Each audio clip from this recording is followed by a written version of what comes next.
Priyanka Gandhi, welcome. Welcome, welcome. Priyanka Gandhi, welcome. Welcome, welcome. Priyanka Gandhi, welcome. Welcome, welcome. Priyanka Gandhi, Jindabad. Jindabad, Jindabad. Priyanka Gandhi, welcome.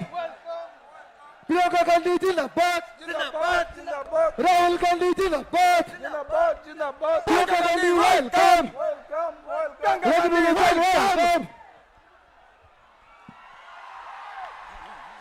Priyanka Gandhi, Jindabad. Jindabad, Jindabad. Priyanka Gandhi, Jindabad. Jindabad, Jindabad. Priyanka Gandhi, Jindabad. Jindabad, Jindabad. Priyanka Gandhi, welcome. Welcome, welcome. Priyanka Gandhi, welcome. Welcome, welcome. Welcome. Priyanka Gandhi, welcome.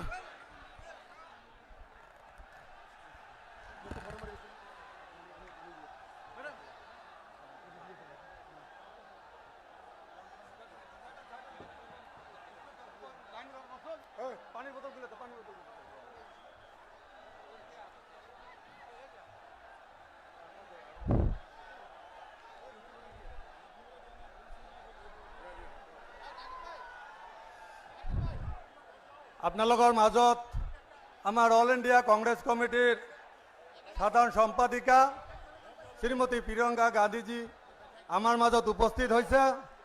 মই অসম প্ৰদেশ কংগ্ৰেছ কমিটিৰ সাধাৰণ সম্পাদক doctor Jayaprakash দাসক আমাৰ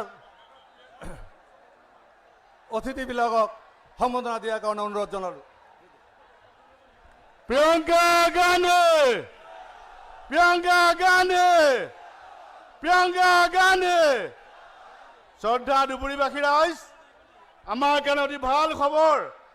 ভাৰতবৰ্ষৰ সকলো মানুহৰ অতি মৰমৰ হৃদয় স্পন্দন আমাৰ প্ৰিয়ংকা গান্ধীজী আমাৰ মাজত উপস্থিত হৈছে।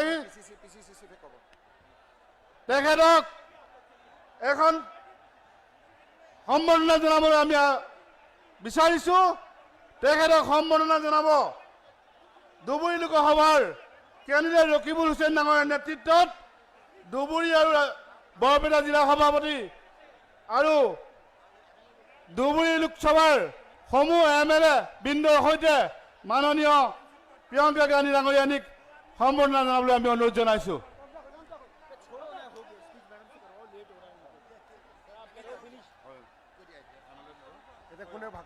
এতিয়া আমাৰ জিলা সভাপতিসকলক সম্বৰ্ধনা জনাবৰ কাৰণে অনুৰোধ কৰিছোঁ আৰু লগে লগে আমাৰ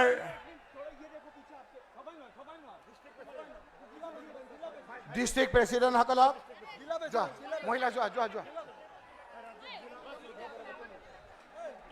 যোৱা যোৱা district president, youth Congress, NSUI, সেৱা দল, মহিলা কংগ্ৰেছ, এই লোকসকলে আমাৰ মেডামক সম্বৰ্ধনা আমি মাননীয় জিতেন্দ্ৰ সিং ডাঙৰীয়াক সম্বৰ্ধনা জনাবলৈ অনুৰোধ জনাইছোঁ। ভূপেন কুমাৰ বৰা ডাঙৰীয়াক সম্বৰ্ধনা জনাবলৈ অনুৰোধ জনাইছোঁ। দেৱব্ৰত শইকীয়া ডাঙৰীয়াক সম্বৰ্ধনা জনাবলৈ অনুৰোধ জনাইছোঁ। গৌৰৱ গগৈ ডাঙৰীয়া আৰু পৃথ্বীৰাজ চাটে ডাঙৰীয়াক আৰু জাকিৰ হুছেইন চিকদাৰ ডাঙৰীয়াক সম্বৰ্ধনা জনাবলৈ অনুৰোধ জনাইছোঁ। শ্ৰদ্ধা ৰাইজ, আপোনালোকক ধন্যবাদ, কৃতজ্ঞতা আৰু শুক্ৰিয়া আদায় কৰিছোঁ যে আপোনালোকে ইমান কষ্ট কৰি ৰ'দত আহি ইয়াত উপস্থিত হৈছে। আমি আৰু দীঘলীয়া নকৰোঁ, আমি প্ৰিয়ংকা গান্ধীজীৰ বক্তৃতা শুনিবৰ বাবে ৰৈ আছোঁ। আৰম্ভণি হিচাপে আজিৰ সেই সভা উদ্বোধন কৰিবৰ কাৰণে প্ৰদেশ কংগ্ৰেছৰ মাননীয় সভাপতি শ্ৰী ভূপেন বৰা ডাঙৰীয়াক মই অনুৰোধ কৰিছোঁ।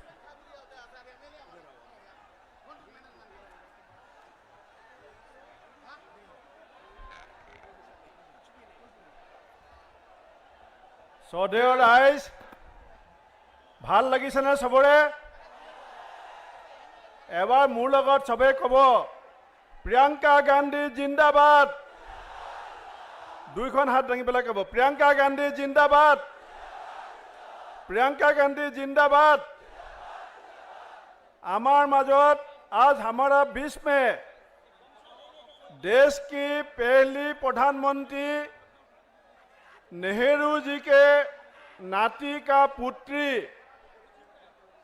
और देश का अखंडता के लिए जिसने अपना जिंदगी कुर्बानी किया था, इंदिरा गांधी जी का नाती और भारत रत्न राजीव गांधी जी और हमारा यूपीए चेयरपर्सन सोनिया गांधी जी के पुत्री हमारा नेता प्रियंका गांधी जी, AICC साधारण सम्पादक श्रीजुत जितेंद्र सिंह डांगरिया, आमार विधानसभार दलपति श्रीजुत देवव्रत शइकिया डांगरिया, आमार विधानसभार उपदलपति 5 बार विधायक 3 बार अखमर मंत्री हिसापे कार्यनिर्वाह करा धुबुरी लोकसभा समष्टित आमार जनप्रिय प्रार्थी रकिबुल हुसैन डांगरिया, माननीय विधायकসকল, AICCर सेक्रेटारी साथे डांगरिया, प्रदेश कांग्रेसर नेतृबर्ग, धुबुरी जिला कांग्रेसर सभापति प्रमुखे, आमार जिलार कर्मकर्ताসকল, परम पूजनीय राइज, সাংবাদিক বন্ধুসকল, আজি আপোনালোকে आमार नेत्री प्रियंका गांधी डांगरियानीर बक्तव्य शुनिबले आहि इयात जी विशाल जनसमुद्र आपनालोके देखुवाइसे, मैं कांग्रेस दलर फालर परा आपनालोक सकलोके मैं कोटी कोटी प्रणिपात जनाइछु। राइजসকল, অসমৰ মাটিৰ পৰা সাম্প্ৰদায়িক আৰু ধৰ্মীয় মেৰু বিভাজনৰ ৰাজনীতিক পুলিয়ে পুখাই উভালিবৰ কাৰণে সম্প্ৰীতি আৰু ভাতৃত্ববোধৰ প্ৰতীক হিচাপে কংগ্ৰেছ দলে এইবাৰ এগৰাকী শক্তিশালী কংগ্ৰেছী নেতা ৰকিবুল হুছেইন ডাঙৰীয়াক আমি ধুবুৰীৰ প্ৰাৰ্থী হিচাপে প্ৰক্ষেপ কৰিছো। মই আজি আপোনালোকক মনত পেলাই দিব বিচাৰিছো, হিমন্ত বিশ্ব শৰ্মাৰ কাৰ্যকালত গৰুখুটিত যেতিয়া এজন মুছলমান ল'ৰাক হিমন্ত বিশ্ব শৰ্মাৰ পুলিচৰ সন্মুখত 15জন মানুহে গছকি 15জন মানুহে যেতিয়া এজন মুছলমান ল'ৰাক গছকি মাৰিছিলে, হিমন্ত বিশ্ব শৰ্মাই কৈছিলে যে মই লগাই দিছো মাৰিবৰ কাৰণে, আৰু আজমল ডাঙৰীয়াই কৈছিলে, বদৰুদ্দিন আজমল ডাঙৰীয়াই সেইদিনাখন কৈছিলে যে হিমন্ত বিশ্ব শৰ্মা অসমৰ শ্ৰেষ্ঠ মুখ্যমন্ত্ৰী বুলি। সঁচা নে মিছা? ৰাইজসকল, আজি সেই বদৰুদ্দিন আজমল ডাঙৰীয়াৰ বিজেপিৰ লগত যি গোপন মিতিৰালি, ৰাজ্যসভাৰ ইলেকশ্যনত AIDF-এ বিজেপিক ভোট দিয়ে, ৰাষ্ট্ৰপতিৰ ইলেকশ্যনত AIDF-এ বিজেপিক ভোট দিয়ে, আজি সেই AIDF-ৰ নেতা আজমল ডাঙৰীয়াক অসমৰ ভৱিষ্যতৰ স্বাৰ্থত, শান্তি সম্প্ৰীতি আৰু ভাতৃত্ববোধৰ স্বাৰ্থত আপোনালোকে এই ধুবুৰীৰ পৰা বিদায় দিব বুলি আপোনালোকৰ উপস্থিতিয়ে প্ৰমাণ কৰিছে। ৰাইজসকল, সময় আহিছে সিদ্ধান্ত লোৱাৰ। আমাৰ ৰাহুল গান্ধী, মাল্লিকাৰ্জুন খাৰ্গে ডাঙৰীয়াই কৈছে, ইণ্ডিয়া এলায়েন্সৰ দিল্লীত যেতিয়া চৰকাৰ হ'ব, অংগনাবাদী কৰ্মী, আশা কৰ্মী, ৰান্ধনী, টেটৰ টিচাৰ, স্পেচিয়েল টেটৰ টিচাৰ, কম্পিউটাৰ টিচাৰ, VDP, গাঁওবুঢ়া, খেতিয়ক, শ্ৰমিক সকলোৰে উপাৰ্জন দুগুণ কৰা হ'ব। আজি শ্ৰমিক দিৱস, আজি 1 মে, এই যি দেশৰ শ্ৰমিকে আমাৰ দেশৰ প্ৰগতি আৰু উন্নতিৰ কাৰণে নিজৰ কপালৰ ঘাম মাটিত পেলাই আমাৰ দেশক নিৰ্মাণ কৰিছে, সেই শ্ৰমিকসকলৰো উপাৰ্জন দুগুণ কৰিবৰ কাৰণে আমাৰ নেতা ৰাহুল গান্ধী ডাঙৰীয়াই, প্ৰিয়ংকা গান্ধী ডাঙৰীয়াই সিদ্ধান্ত গ্ৰহণ কৰিছে। ৰাইজ, আপোনালোকে প্ৰিয়ংকা গান্ধীক শুনিবলৈ আহিছে, মই আপোনালোকক ধন্যবাদ দিছো, আৰু আপোনালোকৰ উপস্থিতিৰ কাৰণে শত কোটি প্ৰণিপাত জনাই মই মোৰ বক্তব্য সামৰিছো। বন্দে মাতৰম, জয় অসম।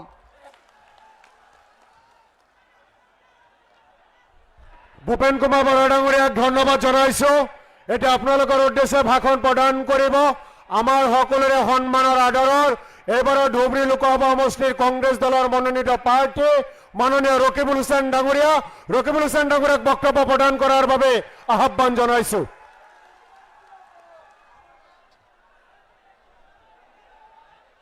ন্যায় সংকল্প যাত্ৰাৰ আজি এই বিশাল ৰাজহুৱা সভাত উপস্থিত থকা আমাৰ সকলোৰে শ্ৰদ্ধাৰ কংগ্ৰেছৰ নেত্ৰী প্ৰিয়ংকা গান্ধী ডাঙৰীয়ানী, জিতেন্দ্ৰ সিং সাধাৰণ সম্পাদক, নিখিল ভাৰত কংগ্ৰেছ কমিটি আৰু অসমৰ তত্ত্বাৱধায়ক, প্ৰদেশ কংগ্ৰেছৰ সভাপতি ভূপেন বৰা ডাঙৰীয়া, দেৱব্ৰত শইকীয়া CLP লিডাৰ, বিধায়কসকল,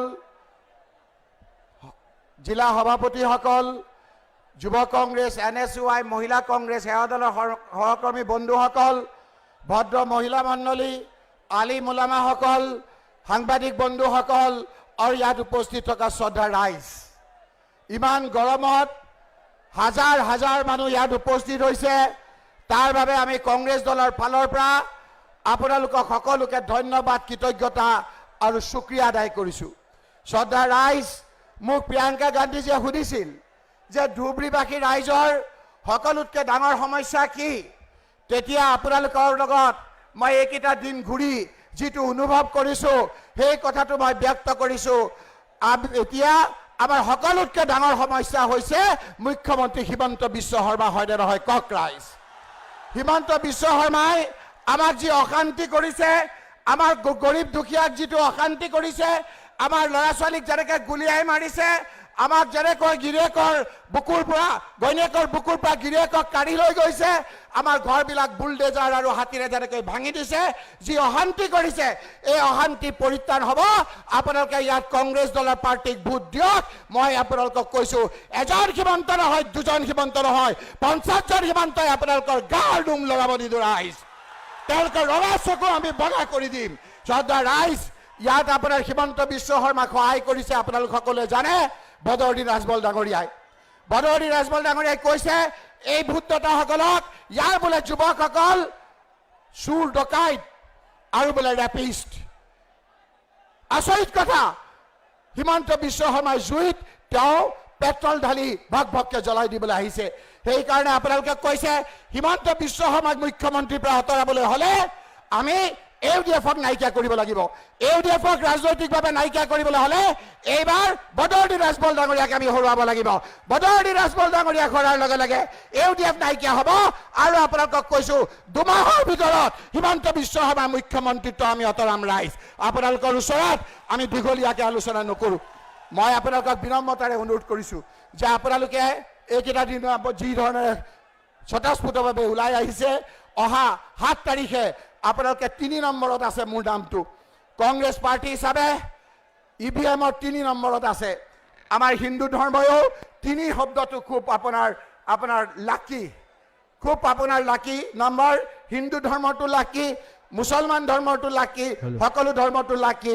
আমাক মহান আল্লাহ তালাই ভগৱানে গ্ৰহণ কৰিছে, সেইকাৰণেই আমাৰ 3 নম্বৰত নামটো দিছে। শ্ৰদ্ধা ৰাইজ, আমি যেতিয়া পাক পবিত্ৰ হওঁ নামাজ পঢ়িবলৈ, আমি যেতিয়া অজু কৰোঁ, আমি হাত কেইবাৰ ধুওঁ? 3 বাৰ ধুওঁ। কুলকুলি কেইবাৰ কৰোঁ? 3 বাৰ কৰোঁ। নাকত পানী কেইবাৰ দিওঁ? 3 বাৰ দিওঁ। মূৰত পানী কেইবাৰ দিওঁ? 3 বাৰ দিওঁ। ভৰিত আমি 3 বাৰ পানী দিওঁ। আমি পাক পবিত্ৰ হওঁ। এইবাৰ 3 নম্বৰত আপোনালোকে ভোট দিয়ক। আমি পবিত্ৰ হৈ আমি দুখীয়া মানুহৰ পক্ষত থাকিম। হিমন্ত বিশ্বৰ ৰঙা চকুত আপোনালোকক ভগা কৰি দিম। রাকিবুল হোসেন জিন্দাবাদ, রাকিবুল হোসেন জিন্দাবাদ, 1 মিনিট, প্রিয়ঙ্কা গান্ধী জিন্দাবাদ, রাকিবুল হোসেন আকবরিয়া অলপ ৰ'ব। শ্ৰদ্ধা ৰাইজ, এই প্ৰিয়ংকাজী যে ইয়াত বহি আছে, এই প্ৰিয়ংকাজীৰ বিষয়ে মই 2 মিনিট কৈ শেষ কৰিম। তেওঁ ইন্দিৰা গান্ধী ডাঙৰীয়ানীৰ নাতিনীয়েক।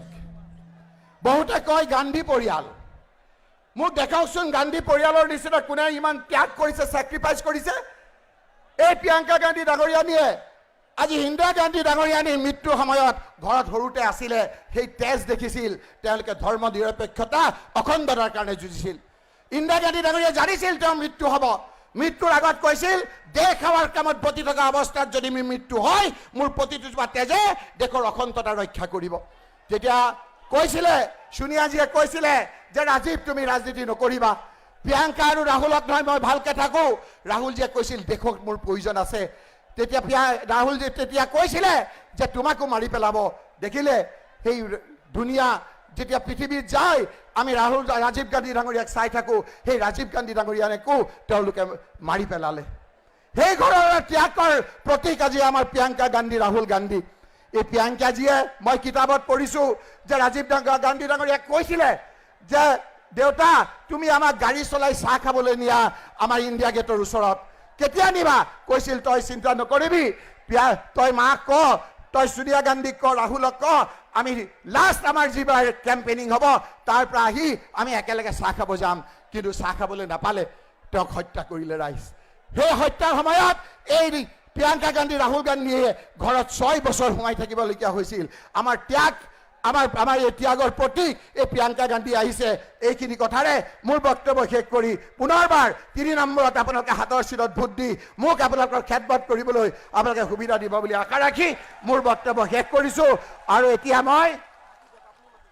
মই প্ৰিয়ংকা গান্ধী ডাঙৰীয়ানীক বক্তৃতা দিবৰ কাৰণে মই অনুৰোধ কৰিছোঁ।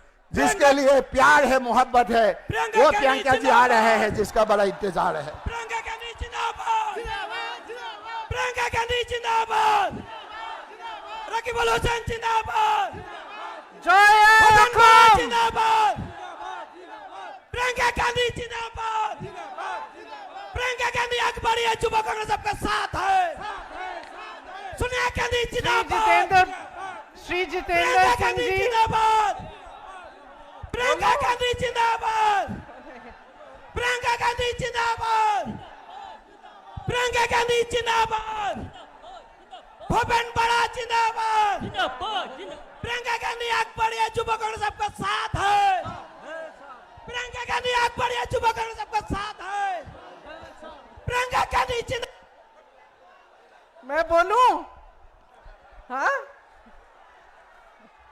तो सुनो, एक बार जोर से बोलो, जय अकम।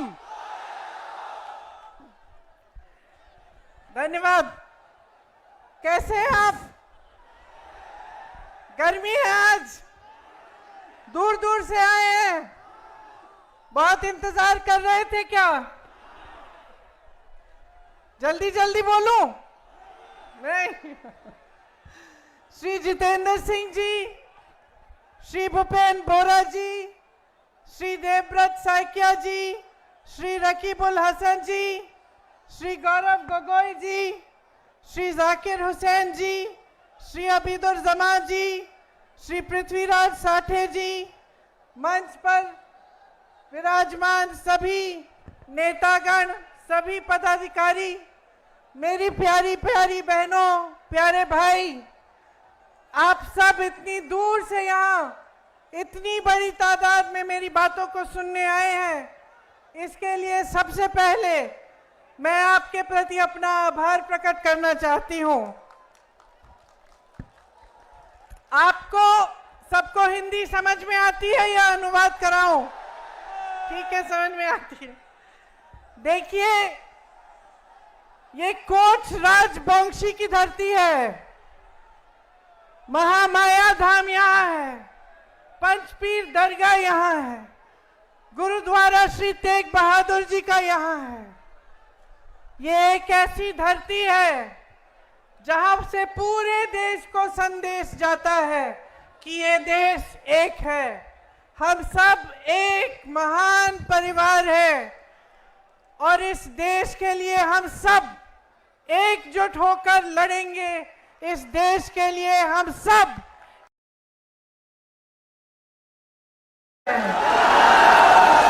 मेरे भाई श्री राहुल गांधी जी ने कन्याकुमारी से कश्मीर तक और मणिपुर से वो यात्रा भारत जोड़ो यात्रा थी, पहली वाली, और दूसरी यात्रा भारत जोड़ो न्याय यात्रा थी। आप सबके पास भी गुजरे होंगे, आप सब ने देखा क्यों कर रहे थे। वो ये यात्रा ऐसी जमीन की भावना के तहत कर रहे थे, वो ये यात्रा ऐसी पूरे देश को याद दिलाए कि हम सब इकट्ठे हैं, हम सब एक हैं और ये देश हम सब का है।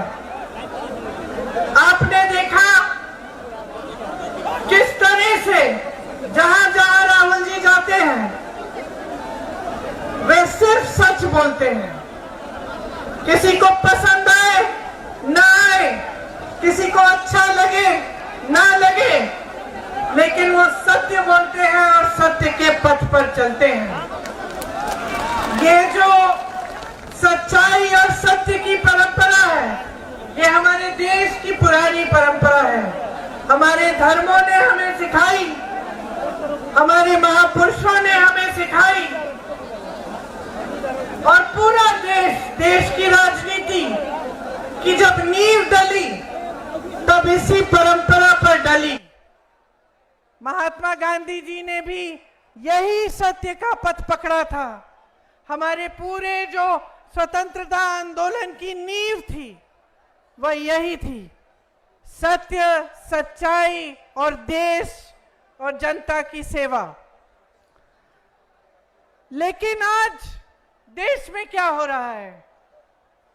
प्यारी बहनों, प्यारे भाई, जो आज देश में हो रहा है उसको समझने के लिए आपका ध्यान मैं कुछ चीजों की प्रति आकर्षित करूंगी।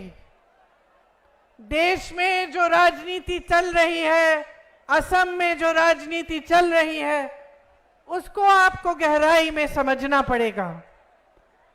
हालात ये है कि एक तरफ अपार सत्ता है, अपार धन है।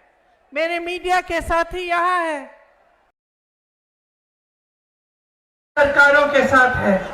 एक जमाने में मीडिया सरकार से सवाल उठाती थी, नेता कुछ गलत करता था तो जनता का प्रतिनिधित्व मीडिया करती थी, सवाल उठाती थी, पूछती थी। एक जमाने में सत्ता को जनता पूछ सकती थी, जनता सवाल उठा पाती थी। लेकिन आज पूरी सत्ता एक पार्टी के साथ है और उन्होंने इस लोकतंत्र को बचाने और मजबूत करने वाले सारे संस्थान कमजोर कर रखे हैं। चाहे वो मीडिया हो, चाहे न्यायपालिकाएं हो, चाहे दूसरे संस्थान जैसे इलेक्शन कमीशन हो, तमाम संस्थानों को कमजोर करने का प्रयास इन्होंने हमेशा किया है। इनके धन बल से सरकारें गिराई जाती हैं। सत्य का जो पथ है इन्होंने छोड़ डाला है।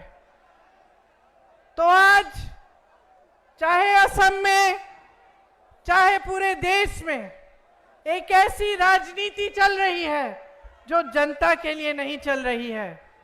असम के अपने मुख्यमंत्री को देखिए और उनकी तुलना बाकी मुख्यमंत्रियों से कीजिए जो कांग्रेस के प्रदेशों में कांग्रेस की सरकारें चला रहे हैं। आप रेवंत रेड्डी से पूछेंगे कि रेवंत जी तेलंगाना में आप क्या कर रहे हैं, तो वो आपको सारे काम गिनाएंगे। वो कहेंगे कि जो कांग्रेस पार्टी ने गारंटी दी थी चुनाव से पहले उनको पूरा करने का काम कर रहा हूं। अगर आप आज कर्नाटका के सीएम से पूछेंगे कि आप क्या कर रहे हैं, तो कर्नाटका के सीएम आपको बताएंगे कि जो कांग्रेस ने गारंटी चुनाव से पहले दी उनको पूरा करने का काम कर रहे हैं।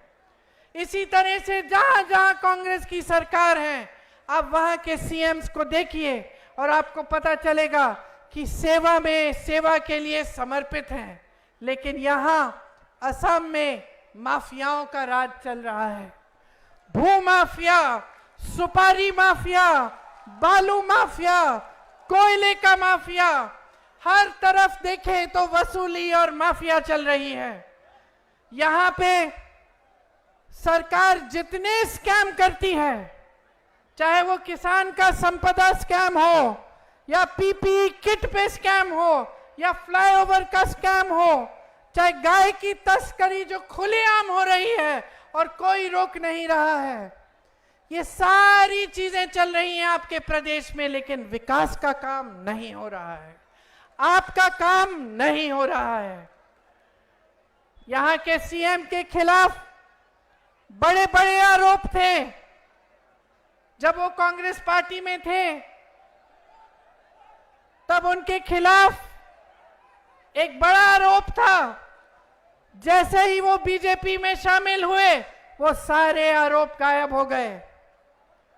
बीजेपी ने एक वॉशिंग मशीन बनाई है, जिसके अंदर जिसको डालो पहले वो भ्रष्ट कहते हैं, जो भ्रष्ट होता है दूसरी पार्टियों से लाके अपनी वॉशिंग मशीन में डाल के साफ कर देते हैं।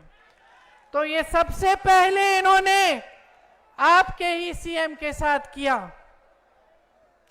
और ये मिसाल बन गया पूरे देश के लिए कि एक तरफ ये कहते हैं कि भ्रष्टाचार हो रहा है, और दूसरी तरफ जो भ्रष्ट है उसको अपनी पार्टी में ले लेते हैं, और सारे आरोप सारे के सब थम जाते हैं, ठंडे बस्ते में डाले जाते हैं। यहां पे जो सरकार है उसका ध्यान आप पे नहीं है, अपने बिजनेस पे है। कहां से बिजनेस होगा, कहां से कमाई आएगी, कहां पे कौन सी माफिया चल रही है, उसके साथ साठगांठ करना, यही इस सरकार का काम हो गया है। लेकिन इस बीच आप मुझे बताइए मेरे भाइयों, आपकी कितनी बड़ी बड़ी समस्याएं हैं। आज आप सब यहाँ पे बैठे हैं, मेरे नौजवान साथी यहाँ पे हैं, बताइए कितनों के पास रोजगार है? ऐसे हाथ उठा के बताइए।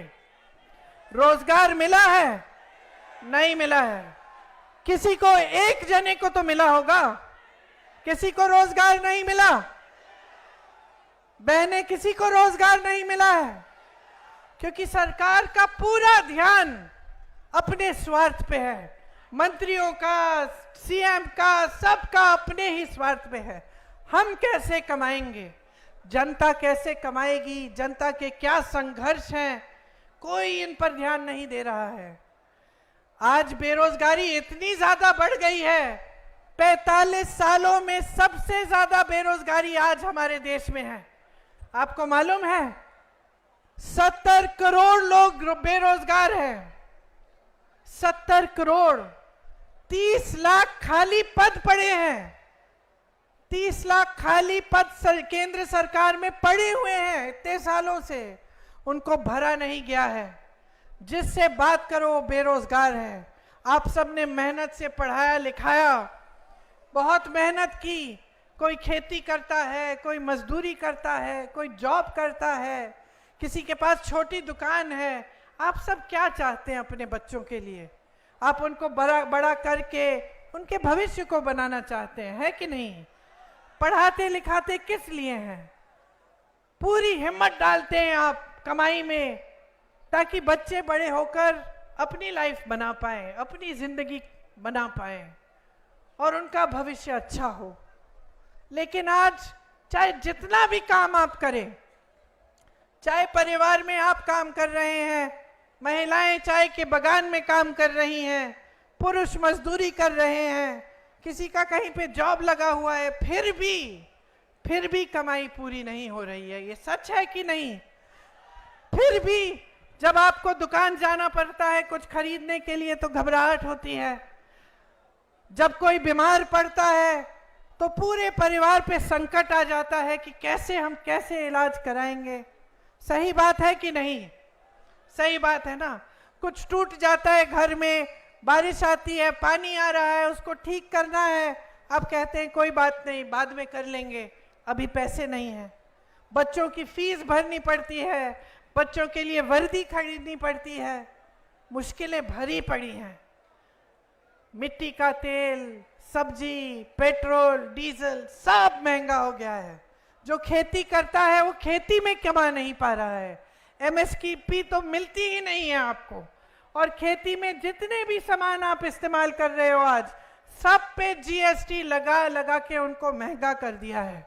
बाढ़ आती है, बारिश आती है, बाढ़ में आपको कोई मदद नहीं मिलती, आपकी जमीनें चली जाती हैं पानी के नीचे, मुआवजा नहीं मिलता है समय पे, कोई पूछने वाला नहीं है। ना आपकी असम की भाजपा की सरकार पूछ रही है और ना मोदी जी की केंद्र की सरकार। आपके यहाँ भाजपा के कार्यकर्ता आते हैं, कहते हैं फॉर्म भरो, मेरी बहनों को कहते हैं फॉर्म भरो, नहीं तो वोट दो, नहीं तो 1200 रुपए नहीं मिलेंगे, कहते हैं ना। आए हैं ना फॉर्म भरने? आप अगली बार आएंगे ना आपके घर, तो आप उनसे पूछिए 1200 रुपए से आज क्या मिलता है। एक सिलेंडर भी नहीं मिलता है, समझे आप। आपको 1200 रुपए देने की बात कर रहे हैं, आज आपको 1200 रुपए में उन्होंने ये स्थिति बना दी है आपकी कि आपको एक सिलेंडर नहीं मिलेगा, कुछ नहीं खरीद पाओगे उस 1200 रुपए में। फिर भी आपके घर आके आपको धमकाते हैं, कहते हैं वोट दो, फॉर्म भरो, नहीं तो 1200 रुपए नहीं मिलेंगे। आपको मालूम है कि कांग्रेस पार्टी की गारंटी है, कांग्रेस पार्टी की गारंटी है कि मेरी बहनें, जो परिवार में सबसे बड़ी महिला है, उसको 8,500 रुपए हर महीने, साल में 1 लाख रुपए आपको मिलेंगे। क्योंकि बोझ आप उठाती हो। मैं महिला हूं, मैं समझती हूं। महिला चाहे बड़े घर की हो, चाहे छोटी घर की हो, चाहे गरीब हो, चाहे बहुत रईस हो, महिला हमेशा समाज का बोझ भी उठाती है और समाज की परवरिश भी करती है। नई पीढ़ी को तैयार करने वाली मेरी बहन मेरी महिला है, सबसे ज्यादा मेहनत करने वाली महिला है। काम पे जाती है, खेती में जाती है, नौकरी करती है, मजदूरी करती है, तो घर आकर बच्चों को देखती है, घर आकर खाना पकाती है, घर आकर सबकी देखभाल करती है। जब तक आप सब सो जाते नहीं हो, जब तक पूरा परिवार चैन से नहीं सोता, तब तक मेरी बहनें नहीं सोती हैं। और इस सरकार में उनके लिए कुछ नहीं है, सिर्फ ऊपरी बातें। मोदी जी कहते हैं हमने महिलाओं के लिए आरक्षण कर दिए। कौन से आरक्षण? 10 सालों के लिए वो आरक्षण सच्चाई ही नहीं होंगे, लेकिन उन्होंने हर जगह इवेंट बनाए, बड़े बड़े मंचों पर गए, उनको माला पहनाया गया, कहा गया कि महिलाओं के लिए वो कर रहे हैं।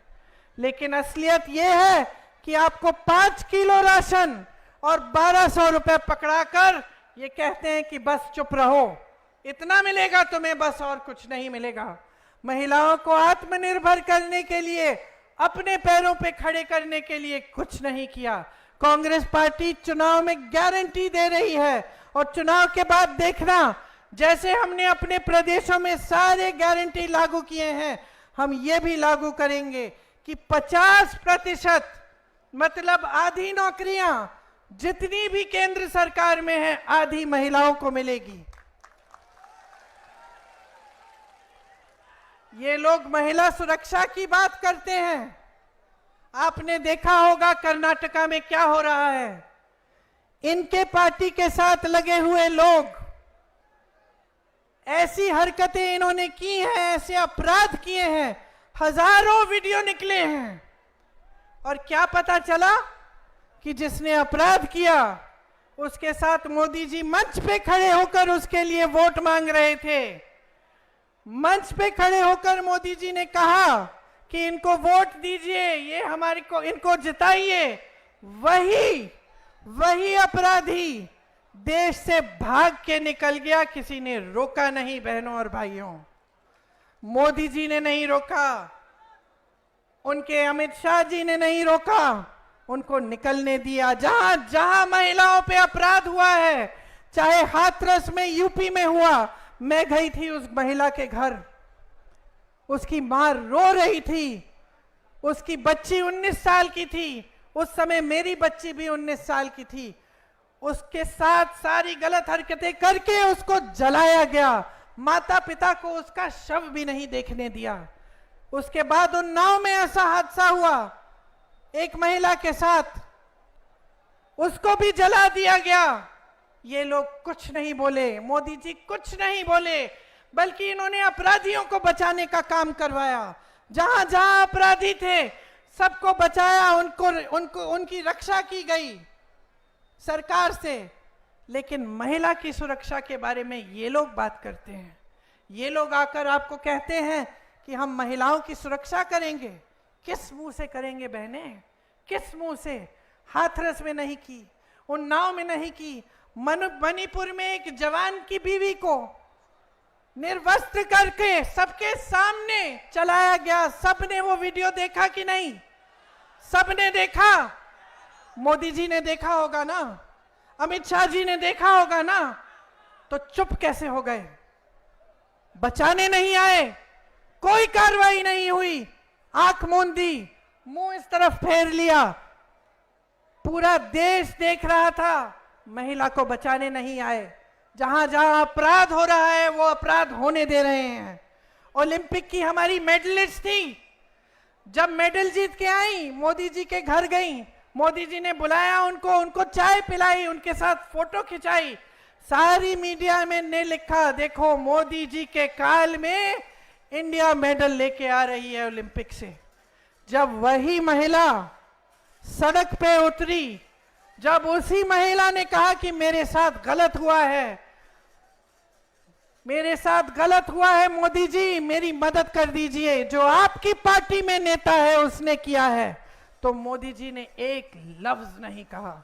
वो बच्ची बैठी रही सड़क पे, मैं उस बच्ची से भी मिली, मैंने उससे बात की, उसने कहा मुझे कुछ नहीं चाहिए, मुझे न्याय चाहिए दीदी। लेकिन मोदी जी ने न्याय नहीं दिया, अपने घर से नहीं निकले। वही हालत जो महिलाओं की है, वही हालत किसानों की। किसानों ने आंदोलन किया, मोदी जी अपने घर से नहीं निकले। 600 किसान शहीद हुए, मोदी जी ने एक लफ्ज नहीं बोला, मिले तक नहीं कि उनकी सुनवाई हो जाए, कि वो जो काले कानून किसानों को खत्म करने वाले कानून थे उनको ये हटाएं। आज चाय के बागानों में आप मजदूरी करते हैं। मैं पिछली बार चुनाव में आई थी, मेरे ख्याल से 2 साल गुजर गए होंगे। उस समय से समस्या थी कि आपका जो वेतन है वो बढ़ाया ही नहीं गया। मैं चाय के बागान में गई, महिलाओं से मिली, उन्होंने मुझे अपनी समस्याएं बताया कि कैसे पूरे दिन काम करती हैं, कभी कभी टॉयलेट भी नहीं होता, उनके लिए दूर होता है, उनको जाना पड़ता है चल के, और इतना कम वेतन मिल रहा था।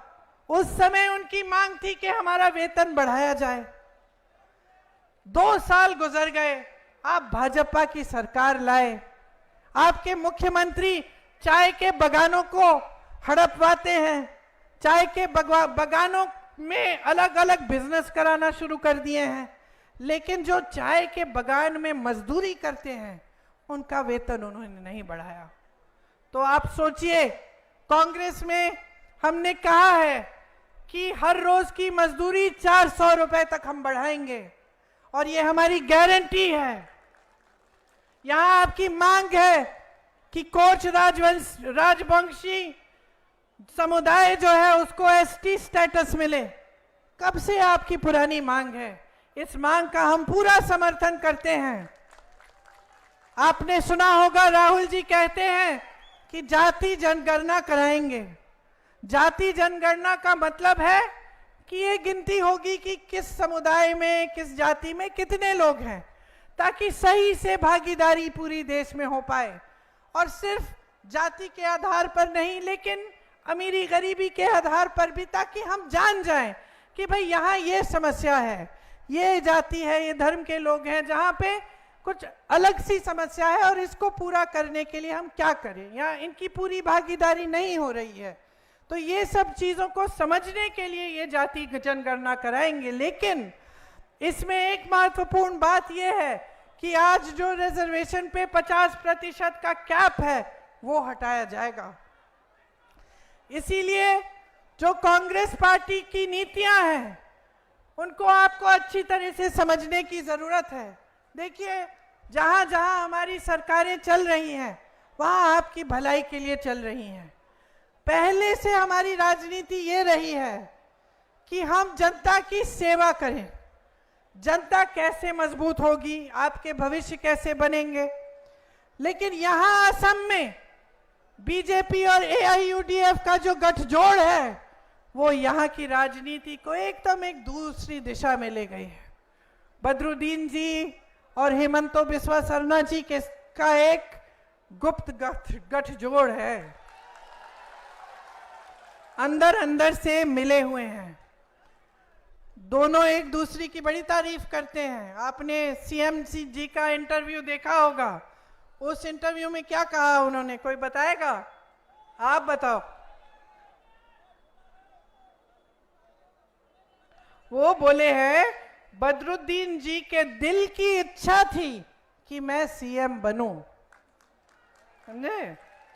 वो बोले हैं कि जहां मैं कहता हूं वहां इनका वोट डलता है। AIUDF के जो विधायक हैं उन्होंने बीजेपी के साथ वोट डाला है जब राज्यसभा का मामला था।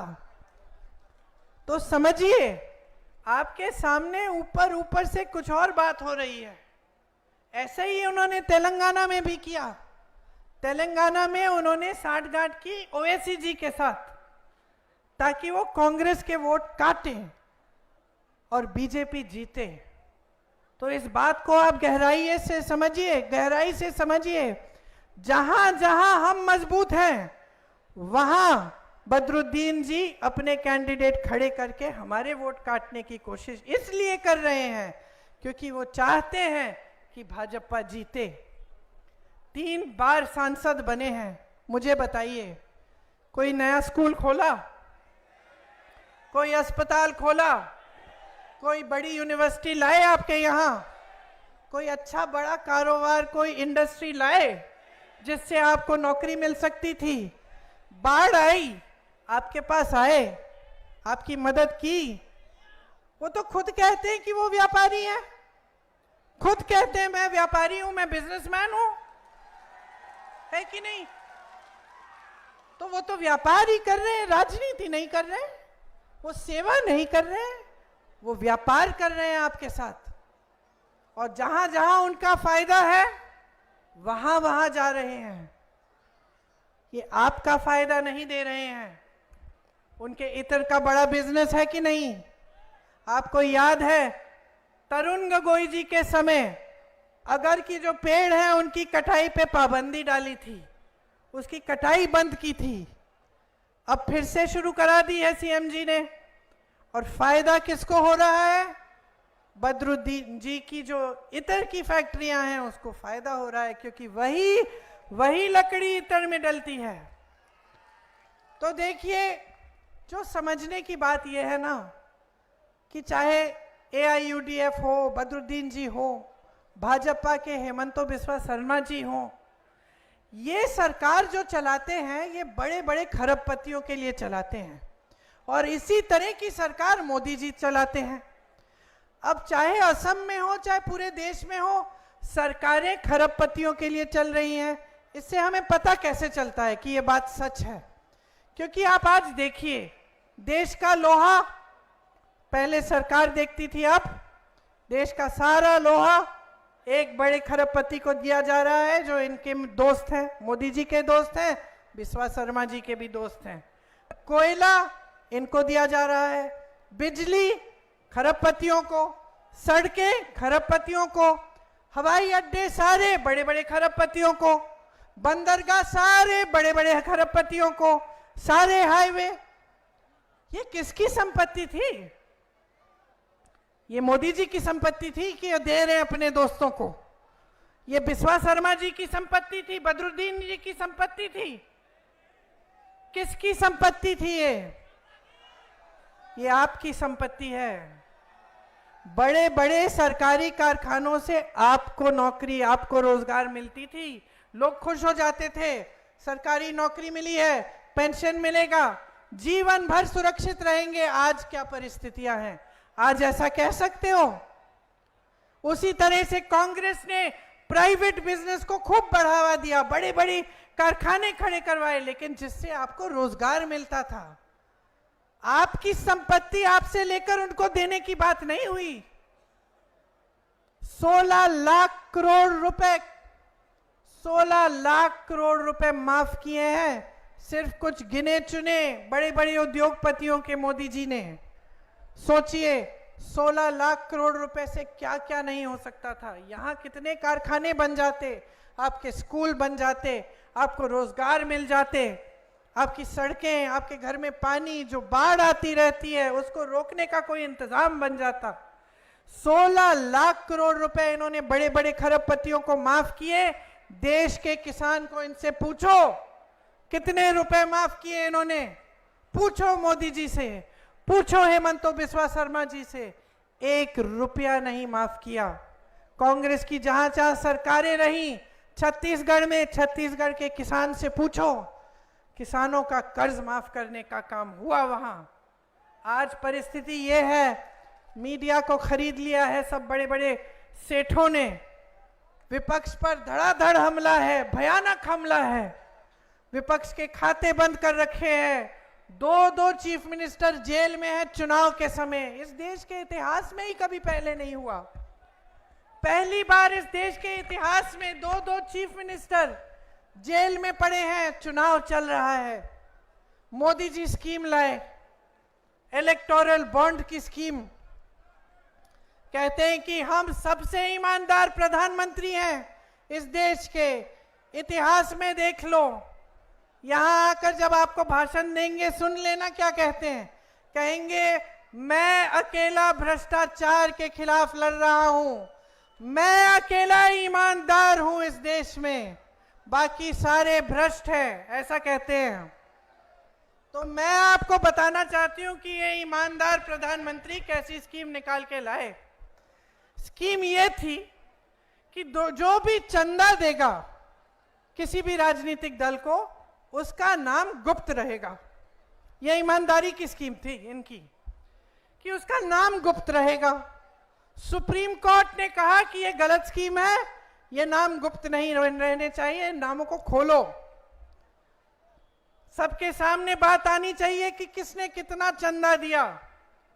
अच्छा, जब ये हुआ तो मोदी जी को अचानक लग गया कि पब्लिक को पता चल जाएगा कि किसने क्या क्या दिया, कहां कहां से मैंने चंदा लिया है और कैसे।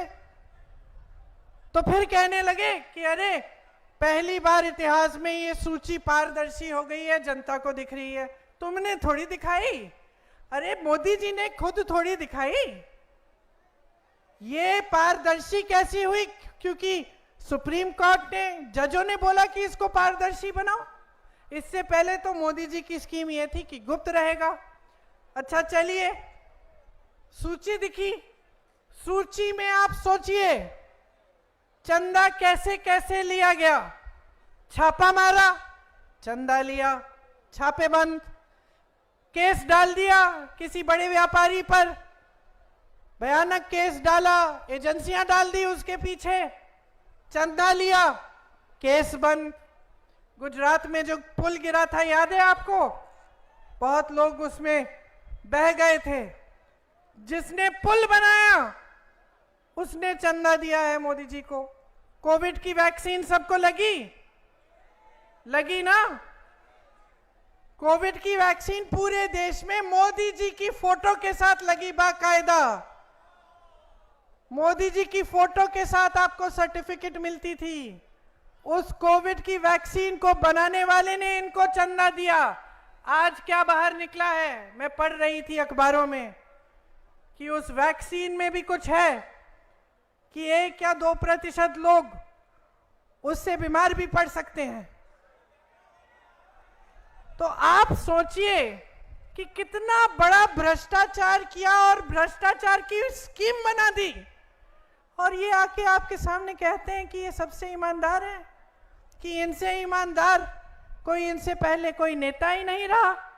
आपको मालूम है, कोई बताएगा कि आज भारत में सबसे अमीर राजनीतिक दल कौन सा है?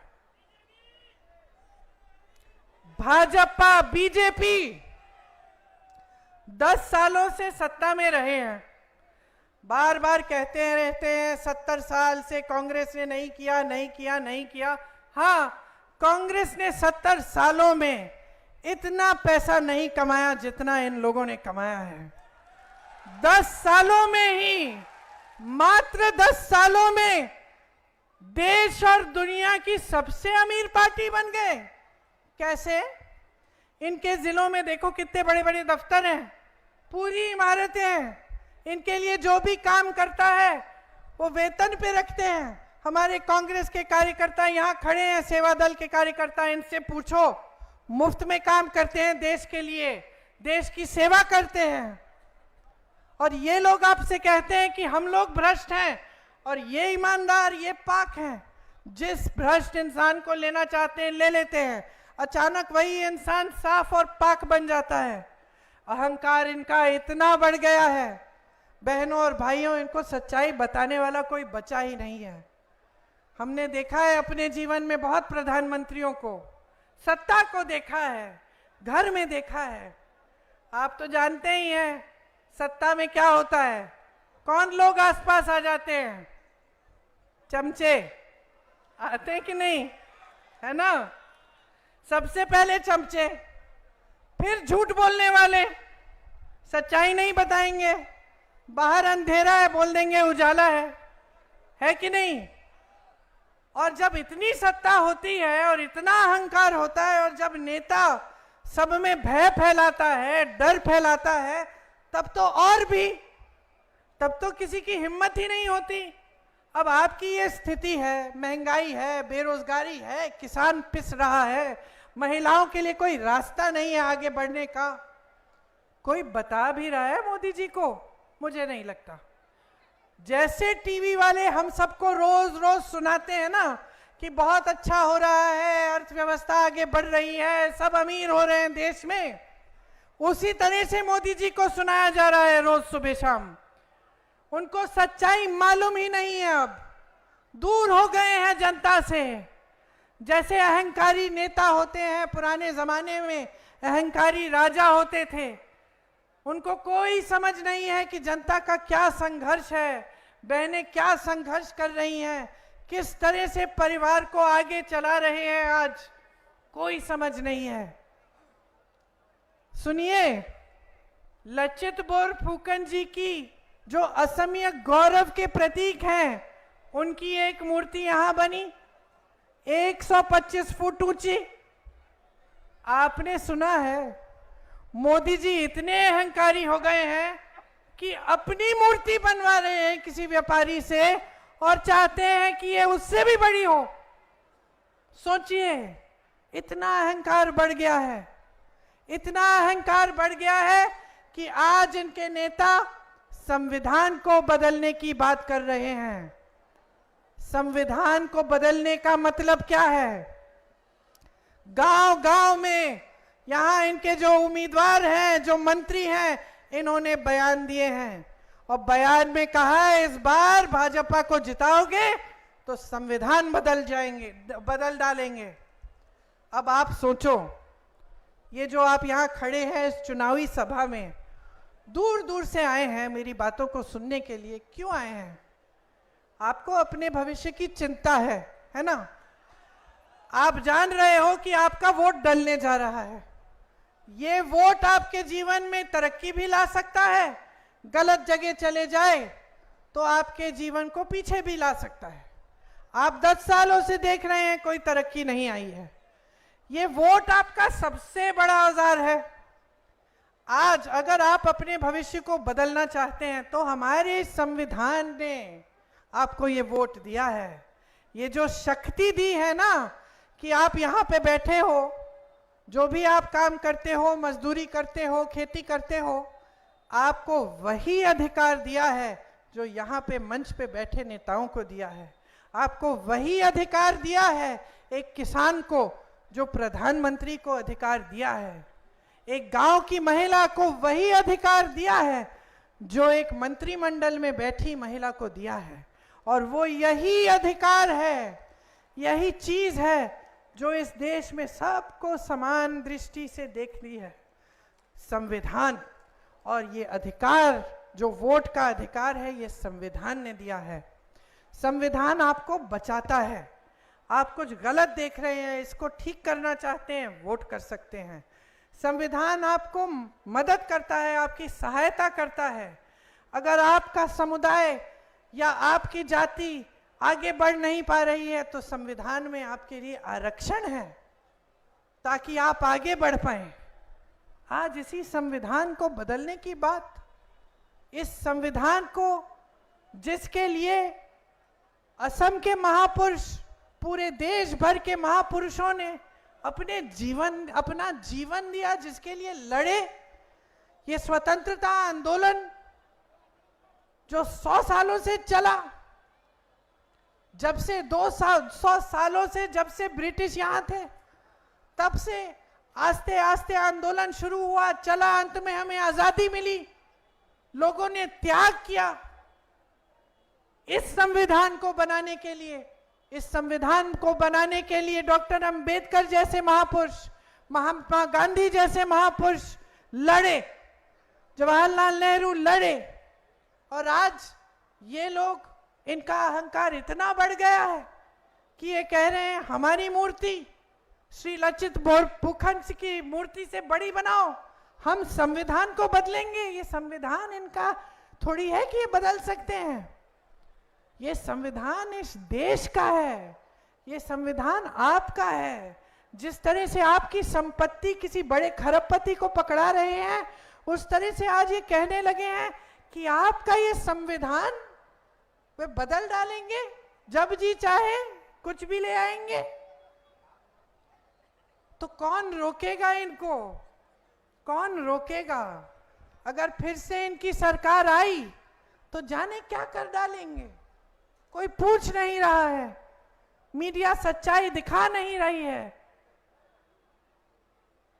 तो अगर आप जागरूक नहीं बनेंगे, अगर आप चुनाव में ये डिमांड नहीं करेंगे, ये मांग नहीं उठाएंगे कि जो नेता आपके सामने आता है भाषण देने के लिए, मेरी तरह जो मंच पे खड़ा है, वो आपकी बात करे, आपके विकास की बात करे, जब बाढ़ आएगी क्या करेगा वो बात करे, आपके लिए स्कूल कब बनाएगा वो बात करे, तो बदलाव कैसे आएगा मेरे भाइयों, मेरे बहनों? कैसे आएगा बदलाव अगर आप जागरूक नहीं होंगे? ये देश आपका है, समझ लीजिए। इस देश को बचाने का सबसे बड़ा काम, सबसे बड़ी जिम्मेदारी आपकी है, हमारी है। हम लड़ रहे हैं, सड़कों पे लड़ रहे हैं, प्रदेश प्रदेश में लड़ रहे हैं। राहुल जी चल रहे हैं कन्याकुमारी से कश्मीर, आपकी लड़ाई लड़ रहे हैं। हम नहीं चाहते कि ये देश टूटे, हम नहीं चाहते कि इस देश के संविधान में जो हक आपको दिए गए हैं, जिसके लिए आपके पूर्वज लड़े, उन हकों को कमजोर किया जाए। हम चाहते हैं कि जनता मजबूत बने, कि जैसे जनता के लिए सरकारें बनती थी, उसी तरह से आपको एक सरकार मिले जो आपके लिए काम करके दिखाए। आपके सामने ये नेता आते हैं, मोदी जी खास तौर से, कैसी कैसी बातें करते हैं। ये चाहते हैं कि हर चुनाव को हिंदू मुसलमान बनाया जाए, किसी ना किसी तरह से यही इनका प्रयास रहता है। ये चाहते हैं कि चुनाव में आपके जज्बात उभरे, ताकि किसी का वोट इधर, किसी का वोट उधर जाए। ये चाहते हैं कि जो आपको विरासत में मिला, जो आपकी संपत्ति है, वो जब ये बड़े बड़े खरबपतियों को दे दें तो आपको पता भी नहीं चले। ये आके बातें करते हैं कि आपके मंगलसूत्र को एक्सरे से कांग्रेस पार्टी ढूंढ के निकाल के किसी और को देने वाली है। बताइए, 70 सालों के लिए कांग्रेस की सरकार रही, 70 सालों के लिए हम स्वतंत्र रहे हैं, और उन 70 सालों में 55 सालों के लिए कांग्रेस की सरकार रही। किसी ने आपके मंगलसूत्र, आपका सोना आपसे छीना? किसी ने आपसे कुछ लिया, लूटा? कोई आपके घर में एक्सरे मशीन लेकर आपके गहनों को ढूंढने की कोशिश कर रहा था उन 55 सालों में? उन 55 सालों में आपको क्या नहीं मिला, ये आप जानते हैं। आप जानते हैं कि उन 55 सालों में कितनी बड़ी, कितनी एकड़ जमीन इंदिरा गांधी ने गरीबों को लौटाई। जानते हैं कि नहीं जानते हैं? जमीनों के पट्टे कितने लोगों को मिले कांग्रेस की सरकार में? मोदी जी जब यहां आएंगे ना, उनसे पूछिए उन्होंने अडानी जी को कितने एकड़ जमीन, इस देश की जमीन मुफ्त में दिया है। देखते हैं जवाब दे सकते हैं कि नहीं। 70 सालों में बैंकों का राष्ट्रीयकरण किया गया। इनसे पूछिए नोटबंदी करके इन्होंने क्या हालात बनाई देश की। आपको बताया कि आप देश के लिए लाइन में खड़े हो रहे हो, बैंक में पैसा लौटाओ, काला धन सफेद हो जाएगा। आज सब सामने आ गया ना। नोटबंदी में कौन सा काला धन आया, अब इलेक्टोरल बॉन्ड्स में दिख रहा है। एक जज ने कहा, कहीं पे मैंने पढ़ा लिखा हुआ था अखबार में, कि यही एक स्कीम थी काले धन को सफेद करने की। समझ रहे हैं आप? कांग्रेस ने बैंकों का राष्ट्रीयकरण किया और इन्होंने नोटबंदी की। उन्हीं बैंकों से 16 लाख करोड़ बड़े उद्योगपतियों को दे दिया, आपको कुछ नहीं दिया। अनाज उत्पादन में कांग्रेस ने मेहनत करके देश के किसानों को आगे बढ़ाकर देश को आत्मनिर्भर किया। इनसे पूछिए आज देश का किसान टूट क्यों गया है। इनसे पूछिए कि इन्होंने कितने कोल्ड स्टोरेज अडानी जी को दे रखे हैं। हरित क्रांति, श्वेत क्रांति कांग्रेस की सरकारें लाई। इनसे पूछिए कौन सी क्रांति लाए हैं? नफरत की क्रांति लाए हैं? कौन सी क्रांति लाए हैं देश में? मनरेगा कांग्रेस ने बनाया, शिक्षा का अधिकार, जिसका मतलब था कि हर बच्चे को शिक्षा मिलना उस बच्चे का अधिकार है। भोजन का अधिकार, ये जो 5 किलो राशन आपको पकड़ा रहे हैं, ये अधिकार किसने बनाया? कांग्रेस पार्टी ने कहा कि हर देशवासी को अधिकार है, उसको खाना मिलना चाहिए, राशन मिलना चाहिए। छत्तीसगढ़ में कांग्रेस की सरकार 35 किलो राशन दे रही थी। भाजपा की सरकार आई, काट के 5 किलो कर दिया।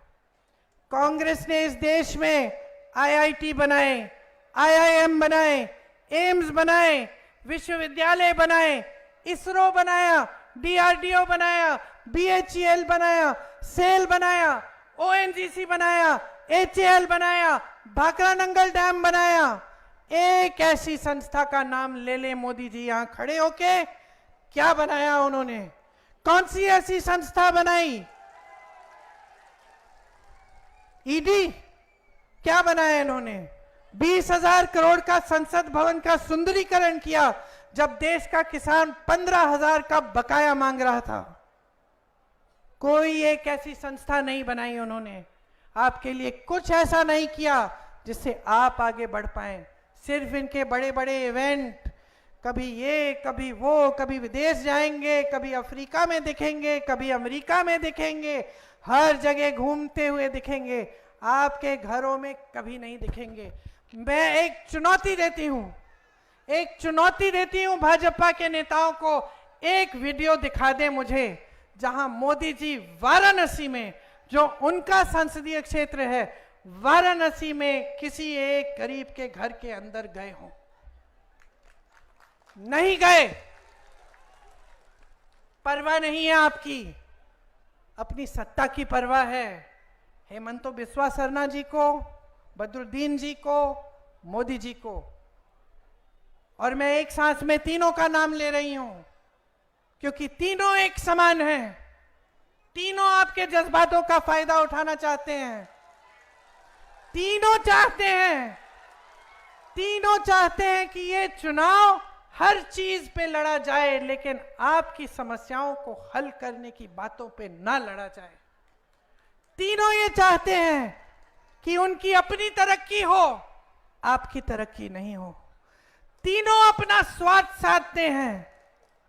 तो मैं आज आपके सामने इसलिए आई हूं, आपको कहने के लिए, समय आ गया है मेरी बहनों, मेरे भाइयों, अपना स्वार्थ साधो। समझे आप? अपना स्वार्थ साधो। आपको कहां पे फायदा है, आपके लिए कौन सी पार्टी क्या करेगी, आपकी सड़क कौन बनाएगी, आपको मदद कौन करेगा, आपके लिए कौन स्कीम लाया है अच्छी, ये समय आ गया है। इस देश की राजनीति को पटरी पे लाओ, इस देश के नेताओं को समझाओ, मुद्दे पे आओ। प्रधानमंत्री जी को बताओ हमारे मुद्दों पे चर्चा होनी चाहिए। प्रधानमंत्री जी मुद्दे पे आइए, बताइए आपने 10 सालों में क्या किया है। 70 सालों की रट छोड़िए, आपने 10 सालों में हमारे लिए क्या किया है, और आगे के 5 सालों में आप क्या करने जा रहे हैं। बताइए उनको कि हम नहीं जानना चाहते कि आप संविधान बदलेंगे, हम नहीं जानना चाहते कि आप कौन से नए देश में भ्रमण करने जाएंगे, हम नहीं जानना चाहते कि आपका जो 16,000 करोड़ रुपए का 2 हवाई जहाज है आपके, उसके अंदर कौन से रंग की सीट है। हम जानना चाहते हैं कि हमारे लिए क्या करोगे। ये है आपकी जिम्मेदारी।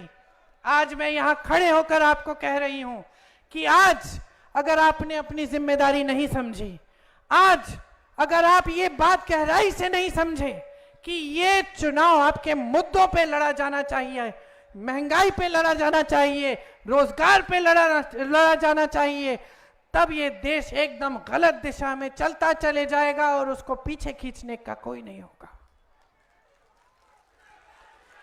कांग्रेस ने एक घोषणा पत्र निकाला, हमने उसे न्याय पत्र कहा। न्याय पत्र क्यों? क्योंकि हम समझते हैं कि आपके साथ कितना अन्याय हुआ है। 10 सालों में सिर्फ झूठों की राजनीति हुई है, सिर्फ आपको बताया गया कि ये करेंगे वो करेंगे, कुछ नहीं किया। न 15 लाख रुपए आपके खाते में गए, न 2 करोड़ रोजगार बने, ना आपका विकास हुआ, ना आपकी तरक्की हुई। कांग्रेस पार्टी साफ कह रही है 30 लाख पद खाली हैं इनकी सरकार में, हम गारंटी देके कह रहे हैं इन पदों को हम भरेंगे।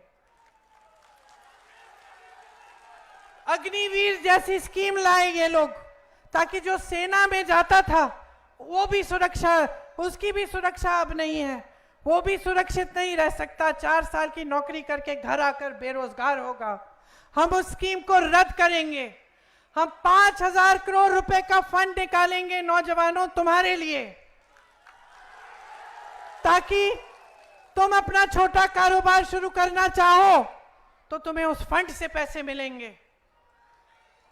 हम ये जितने भी बड़े बड़े खरबपति अरबपति हैं, जब इनके बच्चे पढ़ाई खत्म करते हैं, बड़े बड़े पाठशालाओं में जाते हैं, बड़ी बड़ी यूनिवर्सिटी में, उसके बाद इनको एक प्रोग्राम अप्रेंटिसशिप करते हैं। वो 1 साल के लिए कहीं इंटर्नशिप की, कहीं कुछ किया और वो थोड़ा कमा लेते हैं, जब तक उनको प्रॉपर नौकरी नहीं मिलती।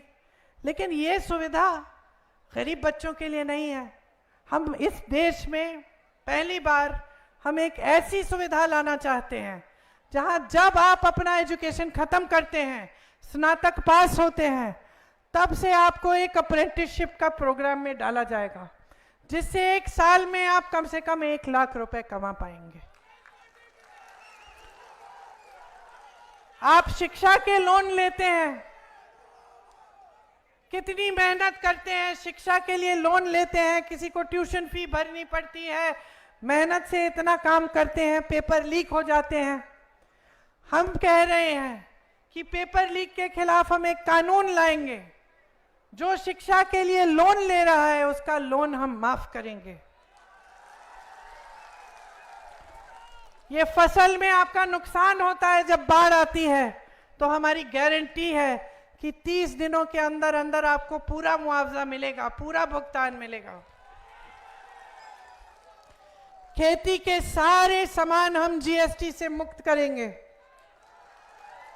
आपको एमएसपी नहीं मिलती, जो न्यूनतम समर्थन मूल्य है। हम एक कानून ला रहे हैं कि कानून के तहत किसानों को न्यूनतम समर्थन मूल्य मिलना पड़ेगा। ये किसान का अधिकार बना रहे हैं हम। भूमिहीनों को जमीन दी जाएगी। न्यूनतम मजदूरी, मैंने कहा बगानों में सिर्फ नहीं लेकिन सब जगह न्यूनतम मजदूरी 400 रुपए की होगी।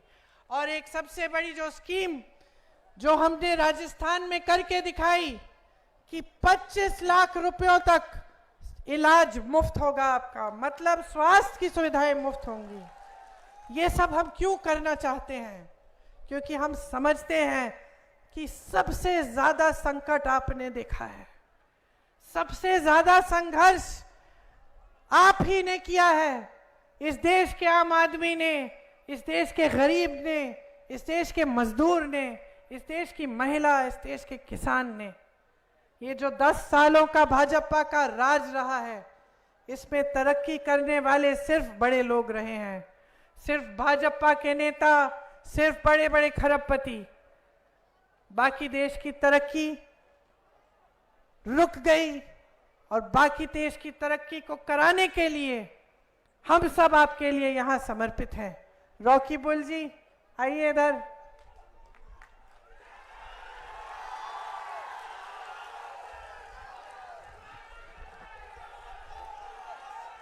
कितनी बार ये विधायक रहे हैं? 6 बार विधायक रहे हैं। 6 बार ना? 6 बार। 6 बार इनको क्यों बार बार जनता ने जिताया? क्योंकि इनकी राजनीति सेवा की राजनीति है, आपके लिए समर्पित रहते हैं।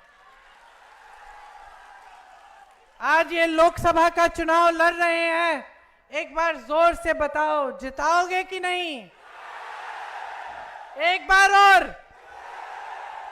यहां से डुबरी से पूरे देश में संदेश भेजो, पूरे देश में, कि भाजपा और जो भाजपा के साथ छुपी साठगांठ रखने वाली पार्टियां हैं, उनको जनता सबक सिखाएगी और जनता एक ऐसी राजनीति इस देश में वापस लाएगी जो सेवा की राजनीति है, जो सच्चाई की राजनीति है और जो जनता की समस्याओं को हल करने वाली राजनीति है।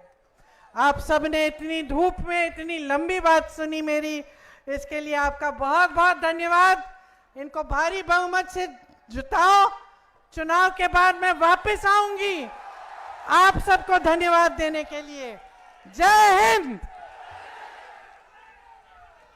धन्यवाद, शुक्रिया प्रियंका जी। अभी बूथ ऑफ थैंक्स देंगे देवव्रत शइकिया CLP लीडर। আজিৰ এই ন্যায় সংকল্প যাত্ৰাৰ পৰৱৰ্তী পদক্ষেপত আমি যেনেকৈ এইবাৰ সাম্প্ৰদায়িক শক্তিসমূহৰ বিৰুদ্ধে ৰাহুল গান্ধীজীৰ নেতৃত্বত দিল্লীত এখন কংগ্ৰেছৰ চৰকাৰ কৰিবলৈ আগবাঢ়িছোঁ, তাৰ বাবে আপোনালোক সকলোৱে যেনেকৈ সমৰ্থন আগবঢ়ালে তাৰ বাবে মই ধুবুৰীবাসী ৰাইজক ধন্যবাদ জনাইছোঁ। আমাৰ মাজত উপস্থিত আমাৰ নেত্ৰী প্ৰিয়ংকা গান্ধী ডাঙৰীয়ানীয়ে আজি আপোনালোকক যে কংগ্ৰেছৰ বিষয়ে যিখিনি কথা ক'লে, আগন্তুক সময়ত আমি ল'বলগীয়া পদক্ষেপৰ বিষয়ে ক'লে, তাৰ বাবে তেখেতক ধন্যবাদ জনাইছোঁ। নিখিল ভাৰত কংগ্ৰেছ কমিটিৰ সাধাৰণ সম্পাদক জিতেন্দ্ৰ সিং ডাঙৰীয়া, সাথে ডাঙৰীয়া, আমাৰ প্ৰদেশ কংগ্ৰেছৰ সকলো বিষয়ববীয়া, আমাৰ বিধায়কসকল, কেউখন জিলাৰ জিলা সভাপতি, আমাৰ ব্লক কংগ্ৰেছ, মণ্ডল কংগ্ৰেছ, প্ৰাথমিক আৰু ইয়াত উপস্থিত আমাৰ এই অঞ্চলৰ জ্যেষ্ঠসকল, আমাৰ সকলো মহিলা যুৱক কংগ্ৰেছ, NSUI আৰু সাধাৰণ ৰাইজক আমাৰ ফালৰ পৰা আজি আন্তৰিক ধন্যবাদ জনাইছোঁ। আৰু গান্ধীজীয়ে যেনেকৈ দেশৰ স্বাধীনতা কৰিছিল, আমি ৰাহুল গান্ধী, সোনিয়া গান্ধী, প্ৰিয়ংকা গান্ধীৰ নেতৃত্বত ভাৰতীয় জাতীয় কংগ্ৰেছে এই দেশৰ ৰাইজৰ সেৱা কৰিবলৈ যেনেকৈ আগবাঢ়িছোঁ, তাৰ বাবে আপোনালোকৰ আশীৰ্বাদ কাম্য। অহা 7 তাৰিখৰ দিনা আমাৰ ৰকিবুল হুছেইন ডাঙৰীয়াক বিপুল ভোটত জয়দান কৰক, এই অনুৰোধ জনাই আজিৰ মোৰ শলাগৰ শৰাই ইমানতে সামৰিছোঁ। ধন্যবাদ।